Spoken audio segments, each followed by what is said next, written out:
रुक करेंगे कराची का, जहां नशई अफराद ट्रैफिक पुलिस के लिए दर्द सर बन गए। डिस्ट्रिक्ट सिटी के सिग्नल से ट्रैफिक कंट्रोल डिवाइस और केबल चोरी कर ली गई। खुदकार कंट्रोल डिवाइस चोरी होने से सिग्नल्स अहम तिजारती मरकज के 27 सिग्नल्स बंद हो गए। पूरे डिस्ट्रिक्ट में महज एक ट्रैफिक सिग्नल फाल है। सिग्नल्स बंद होने से कारोबारी औकात कार में बेहंगम ट्रैफिक शहरियों के लिए परेशानी का सबब भी बन गई है। अहम खबर से आगाह कर रहे थे आपको कराची में, जहां पर नशई दर्द सर बन गए। इस सवाल से बात करते हैं सुमैर राजपूत से। जी सुमैर राजपूत, आगाह कीजिएगा।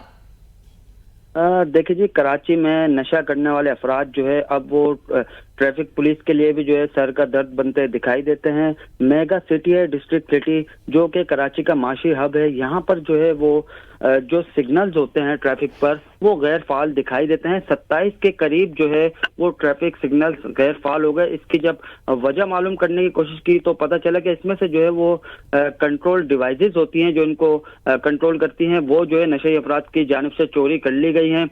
ताहाल जो है वो ट्रैफिक पुलिस भी ये परेशान दिखाई देती है कि किस तरह से नशे अफराद को जो है वो काबू में लाया जाए, इनके खिलाफ मुकदमा दर्ज करवाए जाते हैं, लेकिन कानूनी नाफिज करने वाले इदारों की जानिब से कोई कार्रवाई अमल में नहीं लाई जाती दिखाई देती। और ये ट्रैफिक सिग्नल बंद होने से जो है वो ट्रैफिक हादसात में भी जो है वो इजाफा हो रहा है। जी बहुत शुक्रिया सुमैर राजपूत, आगाह करने के लिए।